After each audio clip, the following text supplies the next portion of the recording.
Shalom amigos, les habla Sergio Bacari del canal Bacari Suelto en Israel. Otra vez con ustedes, esta vez para compartir con ustedes una experiencia única que pasé ayer en la sinagoga.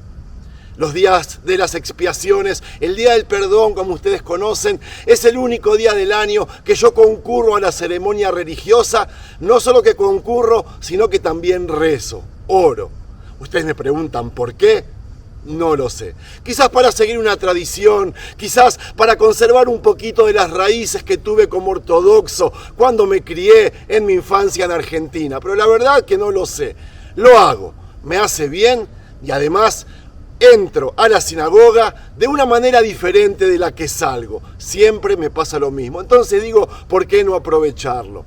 Imagínense ahora una sinagoga llena de gente en ayuno, sin saber lo que hacer, sin saber para dónde ir, más que compartir esa vivencia en la comunidad, haciendo sociales, pensando, reflexionando y sí, amigos, prestando atención al rabino que de vez en cuando sube a la tarima para hacer drashot, para dar lecciones, para aprovechar ese momento sensible y que tiene a tanta gente frente a él para hablar, explicar, enseñar Torá y sacar de lo que se pueda lo mejor posible. Supongo que muchos rabinos saben que gente como yo es el único día del año que va a la sinagoga y ellos aprovechan para intentar convencernos para que podamos volver a la sinagoga durante el Shabbat, durante la próxima fiesta. Entonces ellos pasan a contar historias como las que le voy a contar a continuación. Historias que tienen que ver con el rezo y que a mí me tocó mucho. No es que lo vaya a aplicar, no sé, por ahora no.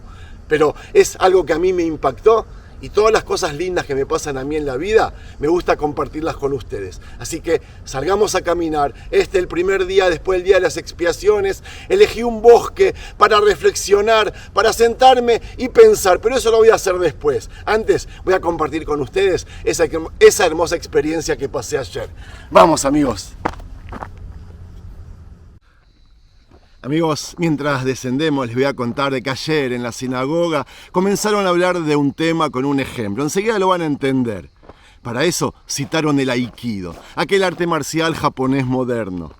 El Aikido es algo único como arte marcial porque defiende la no violencia. Solo se puede practicar en parejas y no hay torneos ni competiciones, no orientación hacia vencer a la otra persona.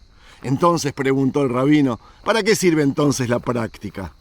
A largo plazo, practicamos Aikido, siguió explicando, para la vida cotidiana. Te enseñan técnicas en el piso acolchonado que se llama dojo para aprender modos particulares de ser que se pueden aplicar tanto dentro como fuera del mismo. Las técnicas implican atacar y recibir ataques, arrojar personas y caer por el aire. Todo mientras se transforma la energía del conflicto en armonía. Pero nuestros modos cotidianos de ser no implican arrojar gente o dar saltos mortales, ¿verdad? El objetivo final del Aikido es la adquisición de habilidades mentales, espirituales y psicológicas aprendidas a través del cuerpo que tienen el potencial de cambiar la forma de vivir. Interesante hasta aquí, ¿verdad? Obviamente, toda la sinagoga prestando la atención al rabino. Ahora pensemos en el rezo o la oración de manera similar. Y ahí se escuchó en la sinagoga un ¡oh! El rabino dijo que el rezo implica ciertas formas de aprender. El libro de rezos del judaísmo llamado Sidur, por ejemplo, es una forma que uno puede aprender, practicar y mejorar en su aplicación.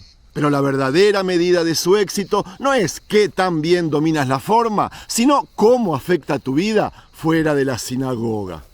Después de rezar, hay que preguntarse qué he aprendido, cómo he crecido, cómo se refleja este crecimiento en mi forma de vivir.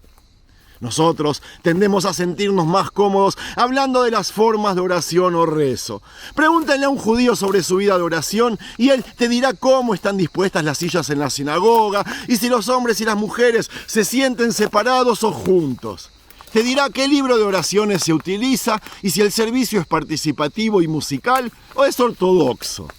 Pero si les preguntas sobre los objetivos de la oración a largo plazo, la gran mayoría de judíos practicantes, o no practicantes, se quedarán mudos mirándote. Carecen del vocabulario que pueda servir para dar una respuesta. La práctica espiritual debe tener una meta, dijo el rabino, un resultado aspiracional que sigue a la práctica continua de formas particulares. En el centro de cualquier práctica está la pregunta: ¿cuál es mi objetivo? ¿Y cómo sirven las metodologías que aplico para alcanzar aquel objetivo? Llamar práctica a algo, amigos, significa que tiene una orientación, que va hacia algo. Y tiene que haber una conexión entre la metodología particular, las cosas que hacemos, y el objetivo que intentamos alcanzar. Por supuesto, puede haber muchos objetivos diferentes para la oración, no queda dudas. Las metas de la oración pueden ser comunitarias, orientadas a crear o fortalecer una comunidad o lograr ciertos objetivos en el mundo. También puede existir objetivos puramente individuales como tener una experiencia mística de Dios o cumplir una obligación religiosa de orar, lo que hice yo ayer. Pero para que la oración sea una práctica, tiene que tener un objetivo. Para ayudar a aclarar la noción de tener una meta y la relación entre las metodologías diarias y la meta a largo plazo, el rabino comenzó a preguntar al público sobre algunas prácticas de oración. Uno dijo que el objetivo de él a largo plazo de la oración es vivir con conciencia de la presencia de Dios, y citó los salmos: una cosa pido a Dios y solo eso busco: vivir en la casa de Dios todos los santos días de mi vida. Con un Dios que es todo lo que es y más allá, la petición de vivir con la presencia de Dios es en realidad una petición de un cambio de conciencia, explicó el rabino. Ese anhelo de la presencia de Dios es la experiencia religiosa más fundamental, incluso más que la experiencia del Dios mismo. Para expresar esa noción en el lenguaje de la Torá, Dios le dijo a Moisés, que ninguna persona puede ver el rostro de Dios y vivir. Algunas cosas, como la plenitud total, simplemente están más allá de los límites de este mundo. Y mientras vivamos en un mundo de fronteras, el núcleo más profundo de nuestro ser es el anhelo. Vivir con la conciencia constante de que Dios se esconde en el mundo. Les recuerdo que la palabra hebrea para mundo, olam, está relacionada con la palabra esconderse o desaparecer, ne'elam. Entonces les decía que la conciencia constante de que Dios se esconde en el mundo se traduce en el medio emocional, concluyó el rabino, de cultivar y aclarar el anhelo de Dios a través del rezo. El anhelo por la presencia de Dios se realiza al aprender de a poco a ver una conexión más profunda donde antes veía separación y fragmentación. Los mayores obstáculos para ese tipo de expansión de la conciencia son, por supuesto, los hábitos mentales, la forma en que inconscientemente se establece límites para lo que es posible y lo que es imposible, lo que está conectado y lo que es otro. Las formas establecidas de práctica nos dan un punto estable contra el cual medir los cambios en nuestra propia experiencia. Así como una secuencia fija de movimientos físicos le da al practicante un punto de referencia contra el cual juzgar y eventualmente cambiar sus hábitos de movimiento, también en la práctica de la oración, una liturgia fija nos ofrece una forma contra la cual juzgar y eventualmente cambiar. Increíble. Cambio en nuestros hábitos espirituales y mentales, concluyó el rabino. Me llamó la atención que haya citado a un gran poeta israelí, Haim Nachman Bialik, porque no era ni creyente ni practicante, pero lo citó por el hecho de ser judío, y eso me encantó. La cuestión es de que ese escritor escribió que las palabras sirven como una especie de armadura que nos protege contra el gran abismo existencial de la muerte y la oscuridad. Pero la música nace de este abismo y, como tal, nos permite socavar las estructuras de defensa que establecemos en nuestra vida cotidiana. Él hacía referencia a que los rezos en el judaísmo son, en la gran mayoría de sus partes, cantadas. Luego contó que comenzamos el día con un rezo con música para indicar que estamos saliendo de un momento de nuestros modos habituales. Al cantar, dijo, dejamos que algunos de nuestros límites intelectuales desaparezcan, porque cantar es socavar las estructuras que crean nuestras palabras para que luego algo nuevo pueda crecer. Pero también es importante reconocer que a menudo hay buenas razones por las que se crearon estas estructuras. En primer lugar, cometemos algunos de nuestros peores errores y causamos el mayor dolor cuando nos olvidamos de los límites. Dentro de nosotros hay algunos lugares oscuros a los que tenemos miedo con razón, por lo que derribar nuestros límites no garantiza el descubrimiento de una luz brillante en el otro lado. En su esencia raíz, la separación y la alternidad no son malas, son los que nos permiten amar. Entonces, si les digo esto, mientras también estoy caminando por cierta forma un límite peligroso de un acantilado, pero no estoy en peligro, por supuesto, ni le tengo miedo, entonces, dijo el rabino, después de suavizar nuestros límites con el canto, la liturgia recurre a las bendiciones antes del Shema, del Oye Israel, que restablecen la sensación de que no estamos solos. Nuestro canto individual no es más que una voz en el coro de todo ser.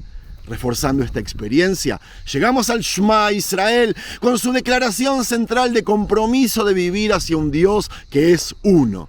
No en el sentido de que haya un Dios en contraposición a muchos dioses, sino que en el nivel más profundo toda la existencia es una. En los párrafos bíblicos que siguen, nos comprometemos a hacer de eso algo central en nuestras vidas, manteniéndolo en nuestro corazón en todo momento, en el camino y en casa, ya sea durmiendo, despiertos y enseñándolo a nuestros hijos. Luego, expresamos nuestro reconocimiento de que el compromiso con esta unidad es necesario para cumplir nuestro papel en el funcionamiento de ciclos naturales. Y finalmente, nos comprometemos con las prácticas rituales que nos recordarán para siempre que esto es lo que estamos haciendo. Solo después de comprometernos profundamente con estas estructuras, nos vamos a permitir entrar en el gran silencio de un rezo llamado Amidá, que significa de parado. Tengan en cuenta, estoy hablando del silencio de la Amidá, dijo, no de las palabras. Y ahí, otra vez en la sinagoga se escuchó un ¡oh! Es en el silencio que precede a las palabras que practico una conciencia sin límites, sin palabras que creen estructuras intelectuales, solo la tranquilidad del ser. Las palabras de la Amidá, cuando llegamos allí, son un viaje gradual para salir de ese silencio. Pasar de lo abstracto, el asombro ante la grandeza y el poder de Dios, nuestra conexión con nuestros antepasados, a las bendiciones por el conocimiento, el arrepentimiento, la curación y la justicia social. Cada bendición de la Amidá nos invita a reflexionar sobre lo que significaría traer la experiencia tranquila de Dios o un momento clarificado de anhelo por Dios a un aspecto particular de nuestras vidas. Y debe quedar claro, algunos días esto funciona y otros días no, concluyó el rabino. Pero la esperanza es que poco a poco esté mejorando en esto y se debe rezar para que eso se refleje de alguna manera en nuestras vidas. Por eso, se debe orar todos los días para practicar. El rabino concluyó citando otras palabras del libro de oraciones. Todos son amados, todos están claramente en camino, todos son fuertes y todos están haciendo la voluntad de su creador con amor, temor y asombro.